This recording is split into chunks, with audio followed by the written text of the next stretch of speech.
मनुष्य के जीवन में व्यवहार बहुत मूल्यवान है। पहले हम पिछले बुधवार को हम लोग की जो बात हुई वो अपने व्यक्तिगत जीवन के लिए, अब ये व्यवहार की बात है, ये समाज की है। हम मनुष्य एक सामाजिक प्राणी है, वो अकेला नहीं रह सकता। जहाँ जाएगा वहाँ वह कुछ न कुछ अपना आदमी बटोर लेगा, अपना कुछ न कुछ परिवार से मन मुटाव हुआ, चल दिए, जहाँ जाएंगे वहां भी व्यक्ति मिलेंगे। अब हमारा जो स्वभाव है वो तो हमारे साथ जाएगा, उसे तो हम छोड़ नहीं सकते। मन मुटाव कब होता है? जब हमें व्यवहार का ज्ञान कम होता है। मन मुटाव तब होता है जब हमें व्यवहार का ज्ञान कम होता है। ये एक लाइन में सारी बात है। व्यवहार का ज्ञान किसको कहते हैं? व्यवहार का ज्ञान जो है, सर्वप्रथम व्यवहार में ये देखना पड़ता है हमारा जिससे व्यवहार है उसका स्वभाव क्या है। अगर व्यवहार जिससे हमारा है उसके स्वभाव से हम परिचित हो जाएंगे तो हम उससे वैसा ही व्यवहार करना शुरू करेंगे और हमारी कभी अनबन नहीं।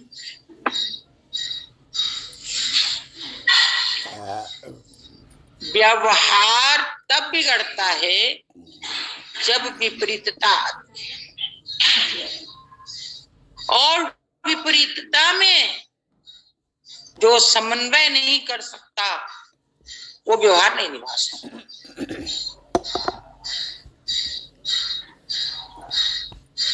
कोई व्यक्ति आपके पास है जिससे आपको प्रतिदिन का व्यवहार है,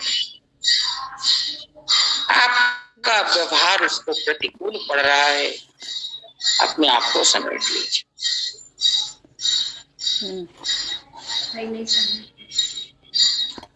जैसे आपने हमसे कहा कि देखिए आप जो ये बुधवार बृहस्पतिवार करते हैं सत्संग में, इसमें हम लोगों को बहुत दिक्कत है, हम चिल्लाने लग गए आपका, हमारा जो होता है वही होगा, आप कुछ भी कहिए, कुछ नहीं कर सकते।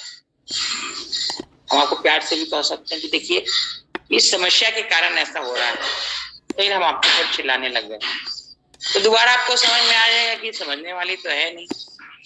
फिर अगर दोबारा आप हमको समझाने जाते हैं तो आप ही मूर्ख हैं। अब इसमें भी व्यक्ति को आपको चुनना पड़ेगा। जैसे आपके पति ने कुछ कहा और आपके प्रतिकूल पड़ा तो आप उनको इस प्रकार छोड़ नहीं सकते कि हम नहीं बोलेंगे, नहीं करेंगे। आपको उनको समझाना भी पड़ेगा और कुछ आपको भी समझना पड़ेगा, पर क्योंकि वो आपके जीवन साथी हैं, दोनों का जीवन संग संग चलेगा जब तक दोनों में से एक नहीं चले जाते। हमको ये चले जाने वाला शब्द बोलते हैं तो बड़ा डर लगता है कि सब कहेगा कि हमारे पति को मार रही है। हम किसी को मारते नहीं, यह अकाट्य सत्य है कि दो में से एक पहले जाएगा। कोई भी जाओ, यह किसी को नहीं पता है कि कौन जाएगा, पर एक जाएगा। जब तक पति जीवित है, पति की अनुकूलता लेना ही व्यवहार में सबसे पहला। अब कुछ बातें पति ऐसी बोल देते हैं जो की नहीं जा सकती, उस समय आप उनको कोई जवाब मत दीजिए, बाद में धीरे से समझाइए, देखिए आप ऐसे बोले, ऐसा करना क्या संभव है। कभी तो वो शांत मूड में भी आते हैं, जिसमें बोले उसमें उनसे झकाझोरी मत करिए और अपना व्यवहार मत बदलिए। आप अगर टेढ़े हो गए तो गुरु आपकी कुछ सुनेंगे। ये है व्यवहार। व्यवहार का ज्ञान जिसको नहीं है उसकी दुनिया बड़ी ऊंची नीची चलती, समन्वय नहीं होता, और दो व्यक्ति का समन्वय नहीं होने से जीवन रथ में दो घोड़े, एक पति एक पत्नी। अब इसमें अगर हम समन्वय करके नहीं चलेंगे तो रथ डगमगा जाएगा। तो पहला समन्वय तो पति से ही करना पड़ता है। सबसे बड़े हमारे व्यवहारिक ज्ञान की वही परीक्षा होती है। एकदम हमारा पति प्रतिकूल है, उसको भी अनुकूल बनाया जा सकता है। परंतु आप चाहेंगे कि हम आज ही चाहे और बन जाए, ऐसा नहीं। समय आने, समय की प्रतीक्षा करिए। जब तक समय नहीं आया तब तक आप उनके अनुकूल होकर चले। पर अगर पति पत्नी में समन्वय नहीं है तो जीवन की गाड़ी हमेशा डामाडोल। पहला स्थान पति से समन्वय करना, दूसरे स्थान में परिवार से समन्वय करने का। घर में हमसे जो छोटे, उनकी कुछ चाह है और हमारी कुछ चाह। 80% हम उसकी माने और 20% अपनी मनवाएं तो व्यवहार ठीक चलेगा। कभी ऐसा समय आ सकता है कि वो 80% हमारी मानने लगे और हम 20% माने। पर आज हम चाहें कि वो हमारी मान ले, ये संभव नहीं है। जिसके जो अनुकूल है उसकी अनुकूलता में हम अपने आप को डाल दें, तब आपका व्यवहार ठीक चलेगा। और एक सबसे काम की बात हम आपको बता दें, जब हमारा व्यवहार बिगड़ता है सबसे पहले हमारा मन उद्विग्न हो जाता है। और मन उद्विग्न होने के कारण मेरा नुकसान ही है, दूसरे का नहीं। अगला तो बोल के निकल गया, समय तो आपका जा रहा है। अब आपको वही चिंतन होगा, वो ये बोला, वो ये बोला, वो ये बोला। आपका तो समय क्या, यही होना ही है। अब आप बताइए कि अगले को तो कोई फर्क ही नहीं पड़ा ना, वो तो बोल के निकल गया, समय तो आपका गया। तो हम अपना ही नुकसान कर रहे हैं, दूसरे का थोड़ी कर रहे हैं।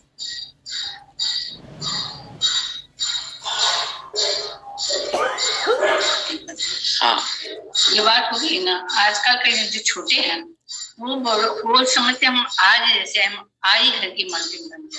जो मालकिन है उसको हम अपना नीचे अंदर है, तो मालकिन नीचे नहीं होना चाहती है, वो छोटा ऊपर तो कैसे हो?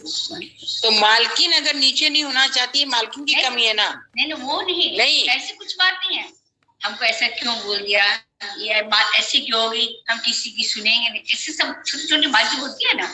ये उसमें क्या युग का प्रभाव है, युग का प्रभाव है। और आपको अगर आपको अपना जीवन बनाना है तो आपको अपना बड़प्पन छोड़ना ही पड़ेगा। सबसे बड़ा मौन हो जाओ, वो बढ़िया, सबसे बढ़िया तो मौन ही है भाई। एक बार हमने सत्संग में बताया था कि जितना कम बोलेंगे, 10 शब्द की आवश्यकता है, 2 शब्द बोलिए, आपका व्यवहार कभी नहीं बिगड़ेगा। चुप ही रहना सबसे अच्छी बात हमको लगती है। बोलो तो लगती नहीं है, सबसे बढ़िया ही है चुप रहना। और चुप, आप जरूरत हो उतना सा अगले को बता दो, मान ले तो ठीक, ना मान ले तो ठीक। क्या बताया आप अपनी देवरानी जी को?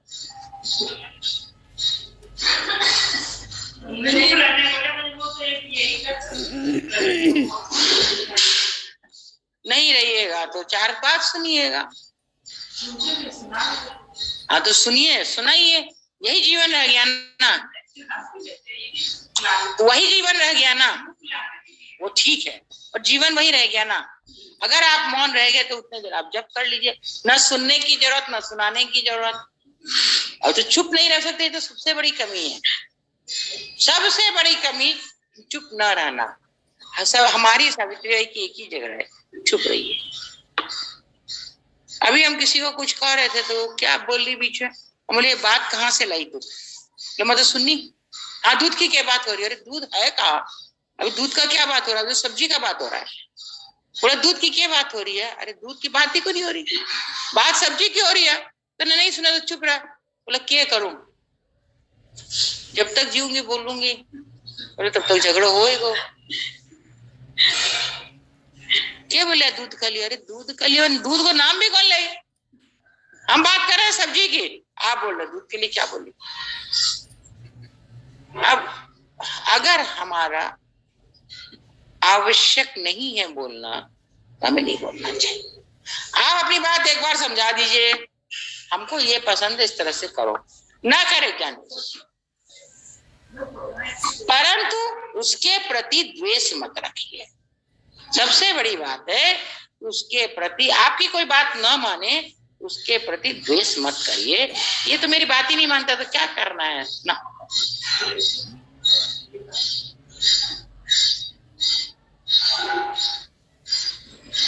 सबसे बड़ा घातक जीवन में द्वेष है। आपसे कोई न बोलना चाहे तो आप भी मौन हो जाए। इसका अर्थ ये नहीं कि उसकी उपेक्षा कर दीजिए, फिर अगला जिस दिन चाहे कि आपसे बोले उस दिन आप उसका सत्कार करिए और उससे उसी आदर से बात करिए। ये नहीं कि हम मौन हो गए अब हम उसको उपेक्षा करें, हमको बात ही नहीं करनी, नहीं, हमको तब तक बात नहीं करना जब तक वो नहीं चाहता। वो जिस दिन चाहे उस दिन हमें उतनी की उतनी बात करनी है और उसी आदर से उसी प्यार से।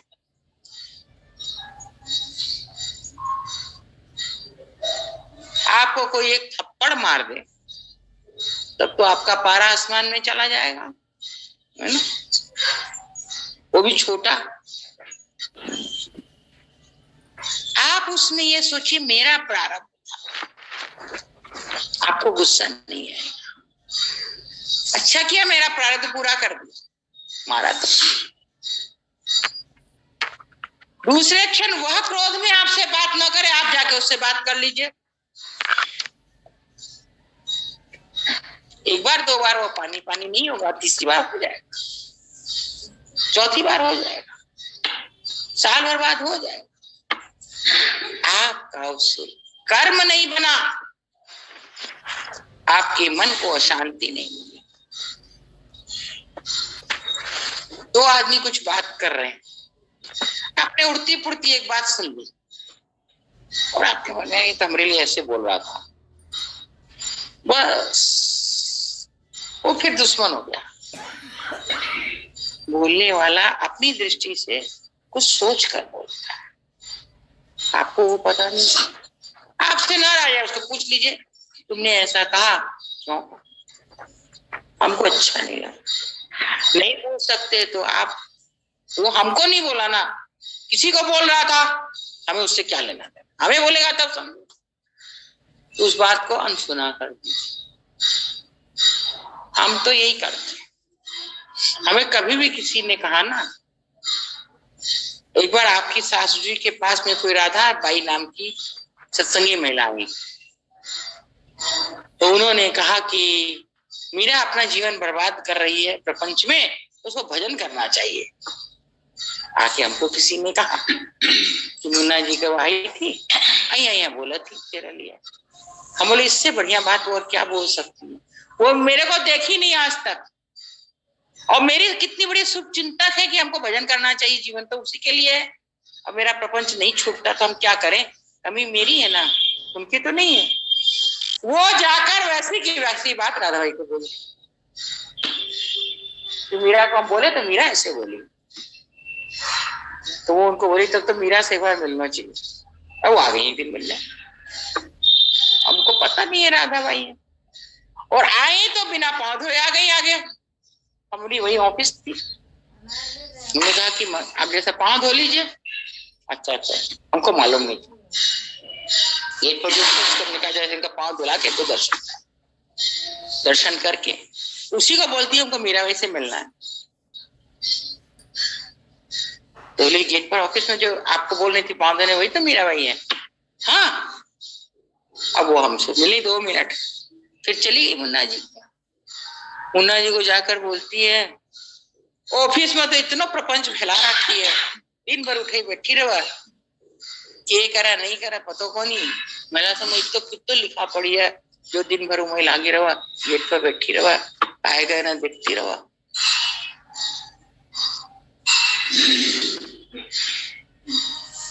आप नहीं चाहते कि आपकी कोई देखभाल करे, पर आपकी देखभाल करने वाले बहुत है, उस रूप में आप उनको मानिए कि उस रूप में वो हमारी देखभाल कर रहे हैं, वो हमारा शुभ चिंतन कर रहे हैं, वो हमारे शुभ चिंतक हैं, जो चाहते हैं कि अच्छी बात ना चाहते हैं कि हम भजन करें, बुरी बात तो नहीं चाहते। आप उनको दुश्मन मत मानिए। हमारी सबसे बड़ी कमी क्या है, कोई हमारे लिए कुछ बोला और वो हमको किसी और ने कह दिया, पता नहीं वो सच कह रहा है कि 2 बात नमक मिर्च मिला के कह रहा है जैसे भी, और हम उससे एकदम क्रोधित होकर उससे व्यवहार बिगाड़ लेते। अगले ने किस परिस्थिति में क्या सोचकर क्या कहा ये तो हमें पता नहीं है, हम शब्द पर चले। शब्द हमेशा व्यवहार और जीवन दोनों को बिगाड़ता है।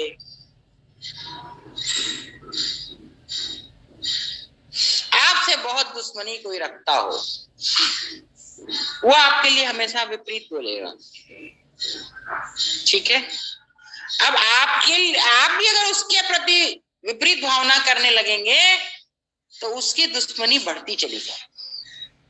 आपने यहाँ जो विचार किया वो विचार उसके ऊपर वहां असर अपने आप करेगा, क्योंकि विचारों को जाने के लिए पांव नहीं चाहिए, वो स्वयं जानता। और आपने अगर ये विचार किया कि वह तो ठीक ही बोलता है, ऐसा वो है नहीं, बोल दिया, तो धीरे धीरे आपके प्रति जो उसकी बुरी भावना है अपने आप बिना समझाए बिना बोले नष्ट होती चली है। क्यों होगी? क्योंकि आपने उसको सद्विचार का दान किया। बुरे विचारों पर जब सद्विचार पड़ेंगे तो धीरे धीरे असर करेंगे, पर एक दिन जरूर करेंगे, और एक दिन अगले की बुरी भावना मिटेगी, यह सत्य है। परंतु समय कितना लगेगा ये पता नहीं, पर किसी का विचार आपको बदलना हो तो आपको उसके प्रति हमेशा सद्भावना रखनी पड़ेगी।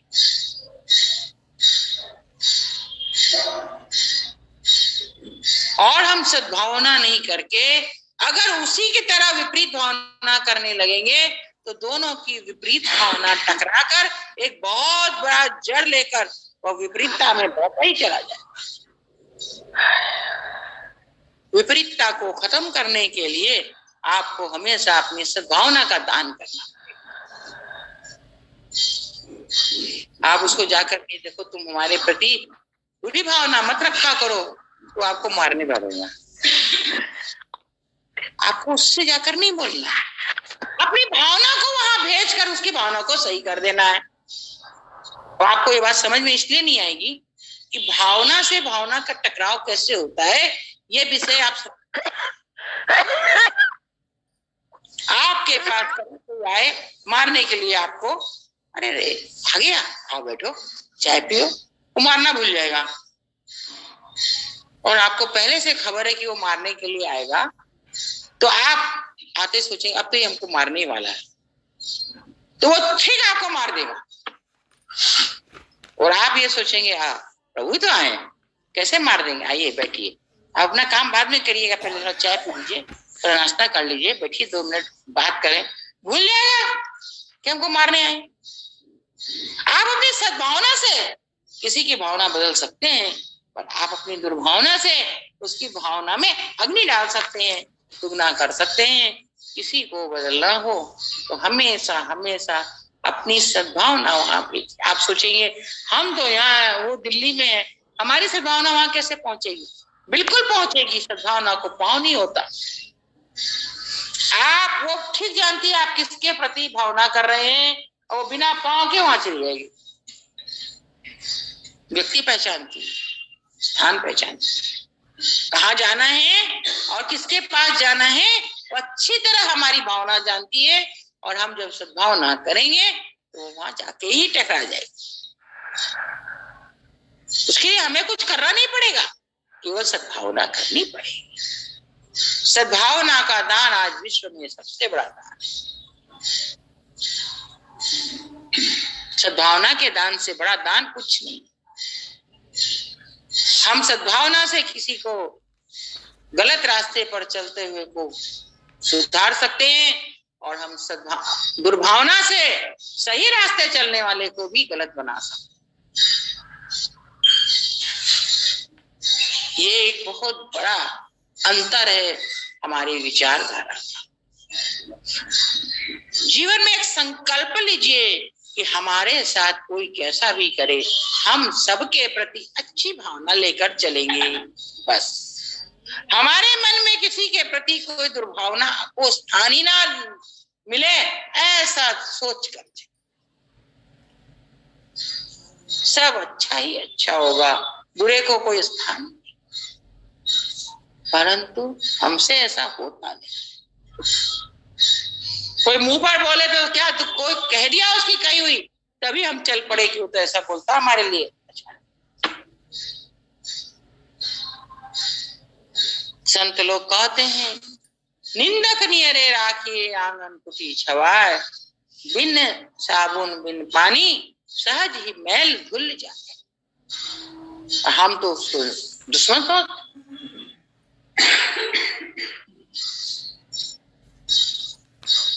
हमारी सबसे बड़ी दुश्मन है गीता भाभी।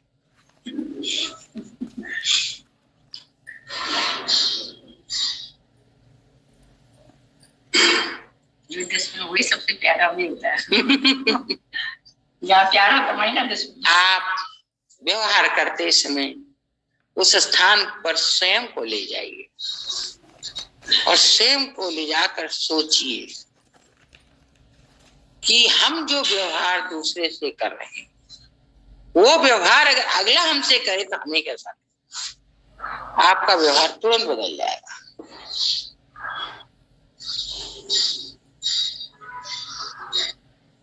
हमारे भाई के यहाँ खूब मीटिंग लगती थी, आपको पता है ना?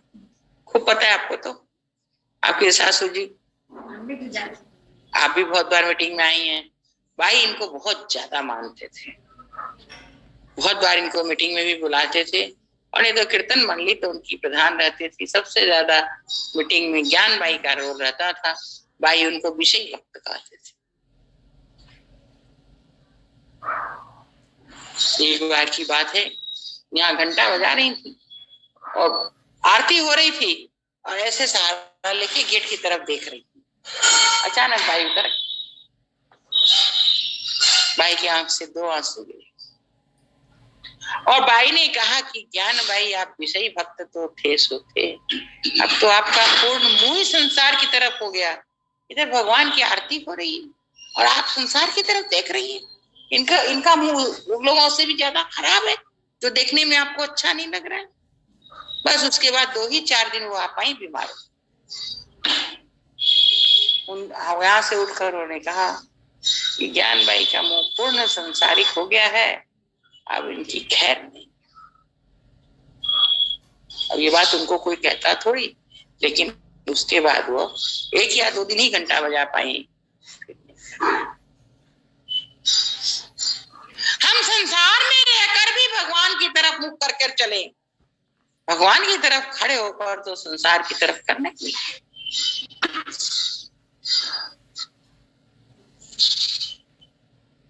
संत कहते हैं, जल में जैसे कमल रहता है वैसे हो।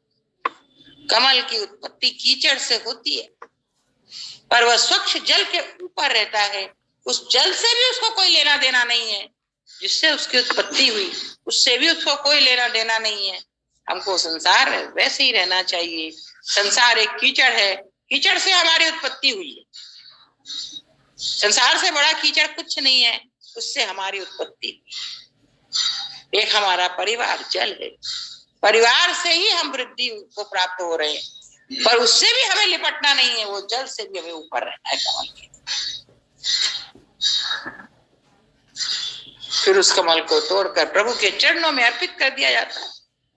उस तरह अगर हम रहेंगे तो हम भी तो प्रभु के चरणों में अर्पित हो जाएंगे ना, कोई न कोई तो कर ही देगा ना। संत कहते हैं, संसार में कमलवत रहो, जैसे कमल जल में रहता है। कीचड़ से उत्पत्ति कमल कितना प्यारा होता है प्रभु को, यह देखिए। तो क्या हम जो जगत से उत्पत्तित है, क्या हम प्रभु को प्यारे नहीं? उतने ही प्यारे हैं जितना प्रभु को कमल प्यारा है।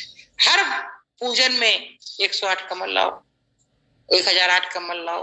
कमल की बड़ी महत्ता है। गुलाब को हमारे भाई महत्व दिए हैं, लेकिन आज किसी भी पंडित से बात करेंगे तो कमल को महत्व देगा, गुलाब को नहीं देगा। ये पूजा कमल के फूल से होगी, ये पूजा कमल के फूल से होगी, ये इतने कमल के फूल से होगी, इसी को महत्व देता। जगत में हमें कमल यह शिक्षा देता है, कीचड़ से उत्पत्ति हो, जल से हमारा पालन पोषण हो, फिर हम दोनों से मतलब न रख के उससे ऊपर उठ जाए, तब हमारा जीवन प्रभु के चरणों में जाए। हमारे प्रभु के चरणों में जाने की शिक्षा देने वाला सबसे बड़ा कमल।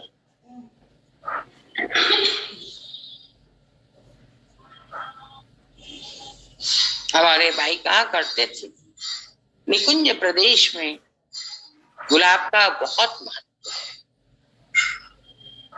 हमारे भाई के यहाँ कमल बहुत कम भाई के मुंह से सुना जाता था, गुलाब ही सुना जाता था। जगत में जितने अनुष्ठान होंगे कामना के, सकाम अनुष्ठान, सब कमल से। और यहाँ जगत में भी कहीं कहीं कमल से ही श्री राधा रानी का प्राकट्य माना जाता है।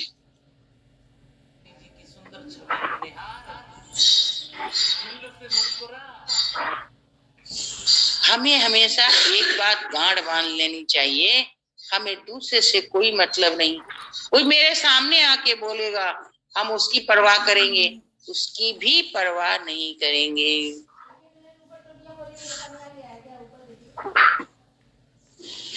हम यहाँ 10-15 चीज रख दे, अब आपको जो पसंद होगा आप वही ना लेंगी, सब तो नहीं ले जाएंगी, सब ले जाएंगे। तो फिर जैसे आपको कोई बोलता है तो आपको जो अच्छी लगे वो ले लीजिए, बाकी वही छोड़ दीजिए, उसके पास आपको चली जाएगी। कोई गलत बात बोला तो उसका मुंह खराब हुआ, आप अपने बुद्धि जीवन को क्यों खराब कर रहे हैं उससे? क्योंकि हम उसको ले लेते हैं, सब चीज को ले। कोई ऐसे क्यों बोला, ये जीवन का प्रश्न ही खत्म होना चाहिए कि हमें कोई क्यों बोला। अरे क्यों बोला, उसका जवाब है, बोल दिया, हमारे काम की नहीं, हमने छोड़ दिया।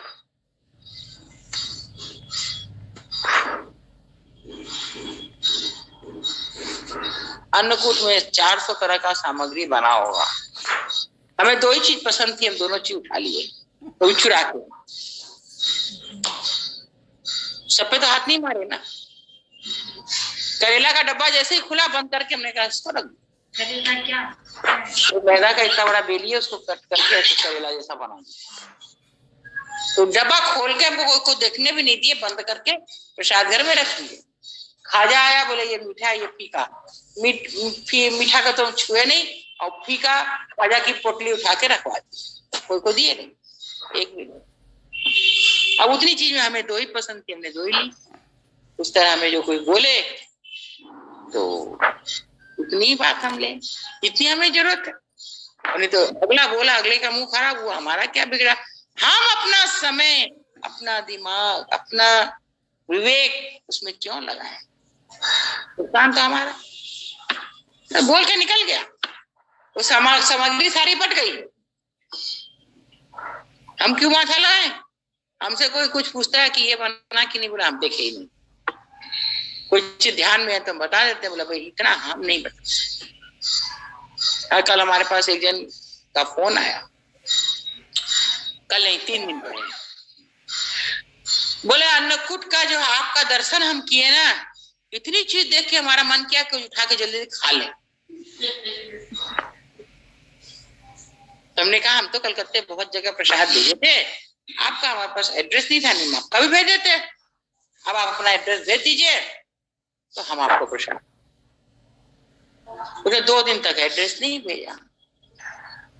हमने मन में सोचा अगर प्रसाद की वास्तविकता जो चाह होती तो तुरंत एड्रेस भेजता, परंतु जब उसने मुझसे ये कहा कि मुझे प्रसाद की चाह है तो मेरा कर्तव्य है कि उसके यहाँ प्रसाद पहुंचे। हमने फिर उसको फोन किया, आपने एड्रेस नहीं, ओ हम तो भूल गए। एक बार तो हम बोलने वाले थे अगर आपको प्रसाद चाहिए होता तो आप बोलते नहीं, पर क्यों बोले? उसने एड्रेस भेजा, हमने प्रसाद लगा दिया, बहुत सी चीजें लगा दी।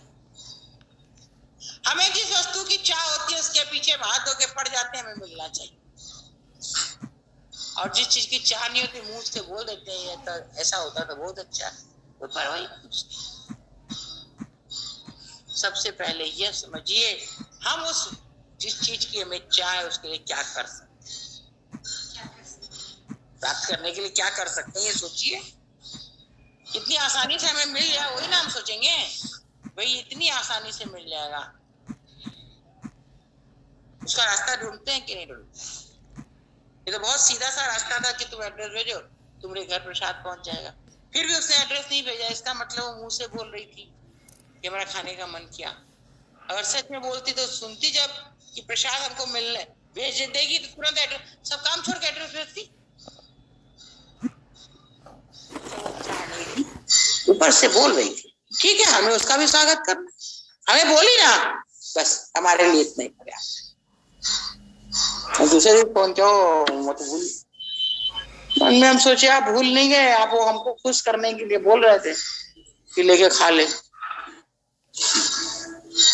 जरूरत होती तो आप तुरंत बोलते कि हाँ हम अभी तुरंत भेजू, तुरंत भेजना, ताकि 3 दिन पहले ही पहुंच गया होता। कल लगाया हमने, आज पहुंचेगा कल पहुंचेगा, जब पहुंचेगा।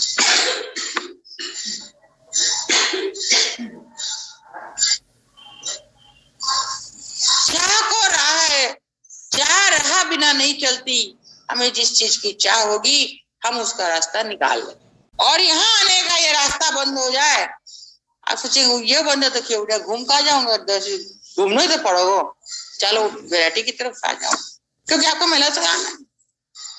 और जिस जो ऐसे ही आ रहा है चलो के रास्ता बंद तो के एक दिन नहीं सब समझ आऊंगा तो के, आपको चाह नहीं, चाह होगी तो राह मिलेगी।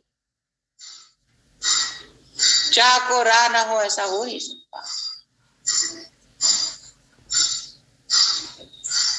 हमने अपने जीवन में यह अनुभव किया है कि जो चाहा वो पाया।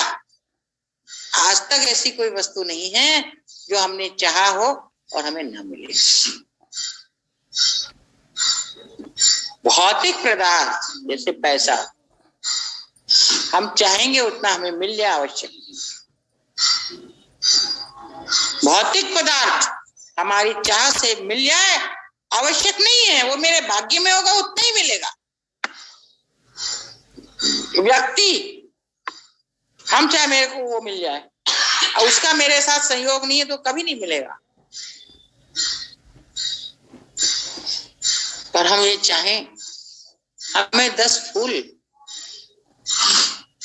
गुलाब का आज मिल जाता, हम लाडली को चढ़ाते। आप देखिए करके मन में कहीं कहीं से संजोग लग के आपको फूल मिल जाए।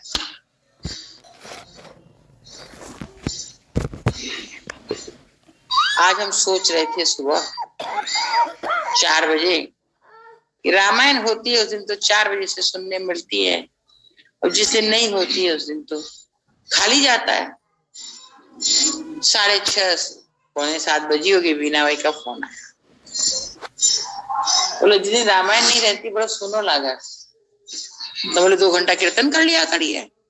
बोले नहीं नवान पारायण चला ले, वहां जिस दिन रामायण और कीर्तन नहीं होगी ना उस दिन एक नवान पारायण कर लूंगा। ठीक है, हमारे 4 खूटा है, चारों आधा घंटा करेंगे, 2 घंटा में एक नवान पारायण होगा। तो बोली कल से शुरू करना। बोले कल किसको आता है, आज ही से कर लीजिए। आज तो देर हो गई, मुझे देर से हो जाएगा। हमारे मन में आ रहा था सुना लगता है, हमने कीर्तन सोचा, रामायण नवान पारायण सोचा ही नहीं, और उन्होंने कह दिया खुद ही कि सुना लग रहा है नवान पारायण कर, चाहे तो मिला ना, 2 घंटा का हो गया ना। अब कल से 5 से 7 हम लोग जिस दिन सत्संग कीर्तन, सत्संग वाले दिन तो कर ही लेंगे, कीर्तन और रामायण नहीं रहेगी उस दिन एक नवान पारायण कर लेंगे सुबह। तो सुबह तो 2 घंटे रामायण सुनने को मिलेगी, 2 सवा 2 घंटा में लेकिन नवान पारायण।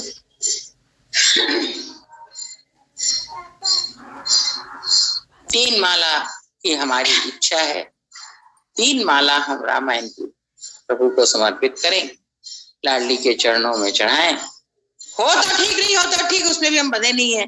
नहीं हुई तो हमें बड़ी चिंता हो गया, क्या करूं क्या, कोई मतलब नहीं।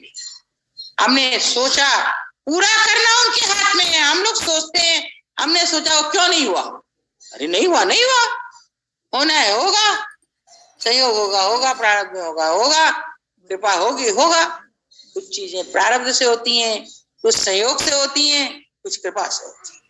तीन ही तरह से हमारी इच्छा पूर्ति होती है, कुछ प्रारब्ध से होती है, कुछ संयोग से होती है, और कुछ जो है कृपा से होती है। सबसे बड़ी चाह होती है, चाह हमने, अब इन तीनों में से कोई न कोई पूरा करेगा, और तीनों का संयोग नहीं है तो अधूरी रह जाएगी।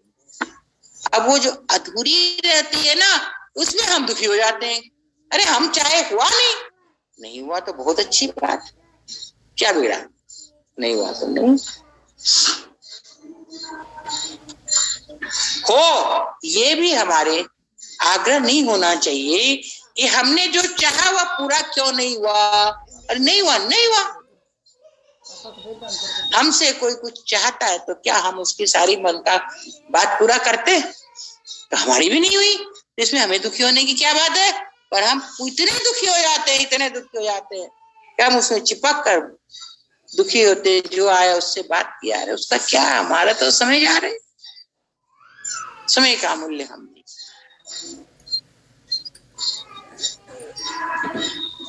जीवन में हर पांव अगर हम फूंक फूंक कर रखेंगे तो हमारे जीवन का मूल्य हमें समझ में आएगा। हमारा अमूल्य समय व्यर्थ नहीं होगा, परंतु हमें यह करने में बड़ी तकलीफ होती है। हर व्यक्ति ये चाहता है हमने जो चाहा हुआ हो जाए, हम जिससे जो आशा करते हो उसको पूरा करें।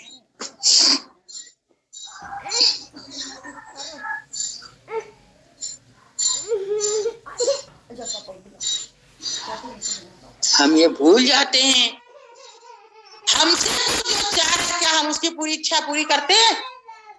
सब इच्छा उसकी पूरी करते हैं?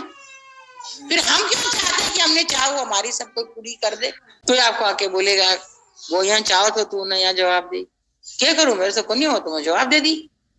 ऐसे ही आपको भी कोई जवाब दे सकता है, तो अगला भी दुखी हुआ होगा जैसे आप हो रहे हैं। आपको उसकी परवाह नहीं है, परंतु आपको अपनी परवाह है कि नहीं हुआ तो क्यों नहीं, अरे क्यों नहीं हुआ, क्या नहीं हुआ भूल जा। हमारी बचपन में बड़ी इच्छा थी कि हम डॉक्टर बनेंगे, बहुत बड़ा हमारा सपना था कि हम डॉक्टर बनेंगे। हाँ, हम जब 8वीं क्लास में पढ़ते थे तो जाके कंगारू चीरते थे। जब जिस टाइम में हमारे कोई क्लास में पढ़ाई का नहीं रहता था, टीचर नहीं आई और ऑफ पीरियड मिल गया, तो हम चले जाते थे बायोलॉजी रूम में और जाके कंगारू चीरते थे। कंगारू जानवर होता है, उसका पेट टोटल आदमी की तरह बना होता है। तो डॉक्टर लोग पहले मेढक चीरते हैं, फिर बंदर, फिर कंगारू। तो हम जाते थे, उसमें कंगारू चीरा जाता था।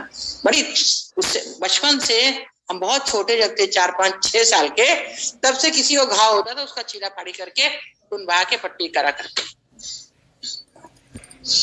इतना बड़ा घाव हो गया तो उसको सेक के दबा के उसका सारा खून मवाद निकाल देंगे, दवाई लाके पट्टी बांध। 6 साल के थे तो 8 साल के तो हम बनारस छोड़ दिए थे और बनारस में सबकी पट्टी कर, जिसको घाव हुआ सबकी पट्टी कर। और उसमें दवा वगैरह तो जानते नहीं थे कि किसी को बीमारी तो कोई दवा दे दो, तो पट्टी कर दे। अब मेरा जिस दिन सपना चूर हुआ, याद भी नहीं आया कि मैं डॉक्टर बनना था। कभी याद नहीं आया, भाई के पास आने के बाद में कभी याद नहीं आया कि हम डॉक्टर बनने वाले थे, क्यों नहीं बने। अब आज जब डॉक्टरों को देखते हैं ना, ये डॉक्टर बन के मतलब फिजूल की कमाई बहुत करते हैं डॉक्टर। आपको कोई जरूरत नहीं है, 50 तो टेस्ट लिख देंगे, 50,000 का टेस्ट है तो उसमें से 20,000 तो उन्हीं के पास आ गया कमीशन, और अपना फीस आया सो आया। इसलिए डॉक्टर लोग टेस्ट लिखते ज्यादा, तो बड़ा अच्छा लगता है। हम भी डॉक्टर होते तो ऐसा कर, कभी कभी तो हरदम याद ही नहीं रहता कि हमें डॉक्टर बनना था। कभी कभी एक झलक आ जाती है कि हम भी डॉक्टर तो ऐसा ही करते, फिर मन में आता है ना हमें तो ऐसा करना ही नहीं। संस्कार नहीं थे घर के, परंतु ये कभी मन में नहीं आया कि हम डॉक्टर नहीं बन के यहाँ कहाँ के पड़ गए। हम आज भी डॉक्टर हैं। इंजेक्शन तो नहीं देते हैं। भाई ने हमें आज डॉक्टर बना दिया। एक दिन का जो मेरा सपना था डॉक्टर का, वो आज पूरा हो गया। डॉक्टर आज भी भले वो लगा के वो लगा के ऐसे ऐसे नहीं लिखते हैं, टीका नहीं लिखते हैं, टेस्ट नहीं लिखते हैं, पर हम गर्व से कह सकते हैं कि मेरे पास अपनी समस्या लेकर जो आता है भाई उसका इतना बढ़िया समाधान कर देते हैं कि अगला संतुष्ट होकर ही जाए। लगभग 100 में से 90 व्यक्ति संतुष्ट होकर ही जाता है, क्योंकि जब कोई आता है हम पहले कहते हैं भाई सुन लीजिएगा। हम सुन के क्या समाधान करेंगे, भाई सुन लीजिए। अब वो सुन के जो हमारे मन में प्रेरणा करती है उससे उनका बहुत अच्छा समाधान। हमें तो पता भी नहीं किस बात का ये उत्तर देना चाहिए। कोई पूछता है उस दिन आप जो बताए फिर से बताइएगा। अब हम क्या बतावें, हमें तो पता ही नहीं, हम तो कहते थे भाई भूल गए। अब इतने लोगों की बात होती है हमें कुछ याद नहीं रहता। अरे भाई ने जो कहलवाया कह दिया, अब कौन सी याद रखी। हमारे विद्याई को फोन करे, भाई आज तो नहीं आ सकते, ये ऐसे ऐसे है। हम बोले विद्याई ऐसे ऐसे करके आ जाइए। अच्छा ठीक है आ रहे हैं, और आके करके चली जाती। भाई वो टाइम 3-4 दिन पहले इसको यहाँ आना था, यही आना था ना कुछ था, और वहां पर नहीं, वो हमारे यहाँ ब्राह्मण भोजन था। अब ये पाठ लेके बैठ जाए तो हमारी पैकिंग कौन करे। हमने विद्याई को फोन किया, बोले भाई बहू को 30 दिन है। बोले कोई बात नहीं, आपको 12 बजे तक खाना नहीं है, हम 11 बजे आ जाइएगा। घर का सारा काम सल्टा के आके बेचारी पाठ करके चली गई। अब ये अगर 1 घंटा पाठ में बैठ जाती तो मेरा तो हालत खराब।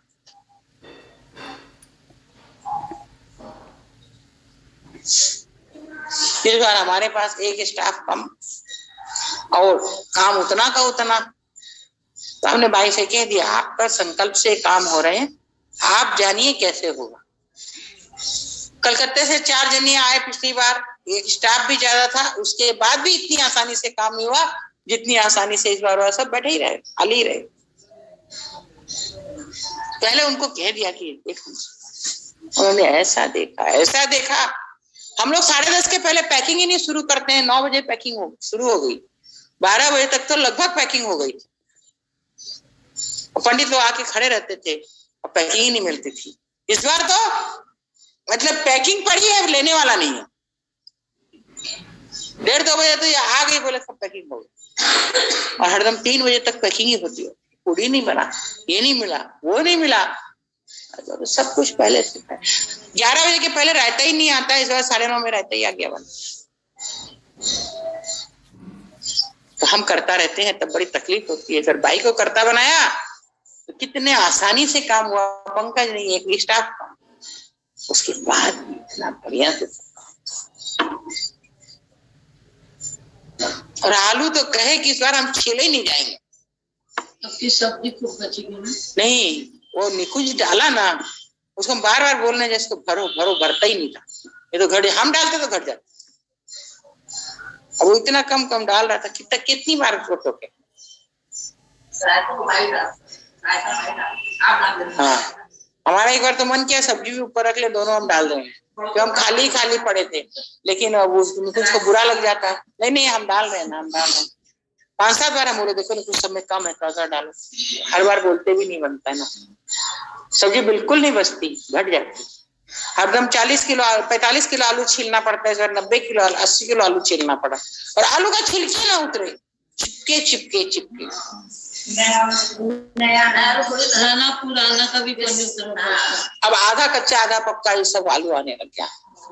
पर उसके बाद भी भाई ने कैसे करवाया ये भाई जाने। किसी पर सौंपने से उनके हाथ बहुत लंबे, और वो जितनी भलाई से, जितनी जल्दी से, जितनी समझदारी से काम कर सकती हैं, हम नहीं कर सकते। पहले दिन हम सोचे थे नहीं सकेंगे तो लोग को बुलाएंगे। दूसरे दिन लगा हम ही लोग का काम नहीं, उनको बुला के क्या करें।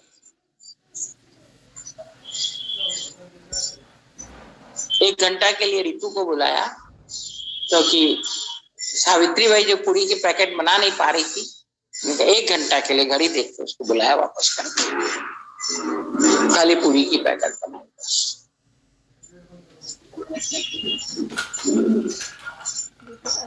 कर्ता बनने से भार हमारे पर, किसी को कर्ता बनाने से भार उस पर।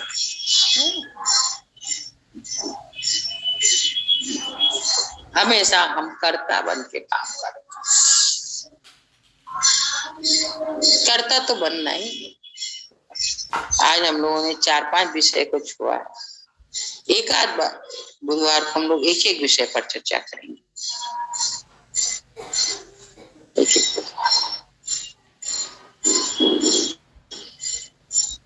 परंतु सब चर्चा का अर्थ एक ही है, हमें जगत के संग अच्छे से अच्छा व्यवहार करना है, और अगला क्या कर रहा है ये मुझे नहीं देखना है, बस सौवत की बात, अगला का अगले बात छोड़ो। जो जस करे सो 10 फल चाखा, इसको चखाने वाले हम बन जाते हैं। वो ऐसा किया तो उसके संग ऐसा ही होना चाहिए। और एक सबसे बड़ी बात हम कई बार सुना करते हैं लोगों के मुंह से, हमारे साथ किसी ने गलत काम किया और जब उसके संग गलत हो तो बोला मेरे साथ किया तो साथ तो यहाँ कोई होना चाहिए। अरे हम ये भावना क्यों करें? हमारी भावना तो उदात्त तो होनी चाहिए, उसके दुख में हमें दुखी होना चाहिए। अरे उसके संग ऐसा क्यों हुआ? और ये बोलना चाहिए कि हमारे संग उसने कभी किया, ऐसा हम कर नहीं पाते। उदात्त तो होना चाहिए, उसने हमारे साथ क्या किया उसको बोलिए, उसके संग बुरा हुआ तो प्रभु से प्रार्थना करिए ऐसा क्यों। आप कैसे ही करते हैं ना, कोई ने आपको गलत किया तो आप उसको भूल गए, उसके संग गलत हुआ तो आपको दया आ गई, ऐसे ही करते हैं ना। ऐसे कैसे भाई, कभी कभी हो भी जाता है, वो क्यों बोला ऐसा, क्यों बोला ऐसा, हो भी इसी से ऊपर उठ। फिर हम कहते हैं उसका कुछ नहीं बिगड़ता, बिगड़ता मेरा।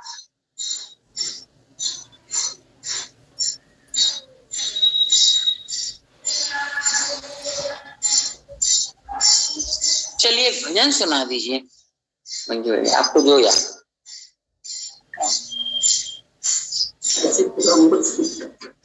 छूट जाएगा, छूट जाएगा तो देखा जाएगा।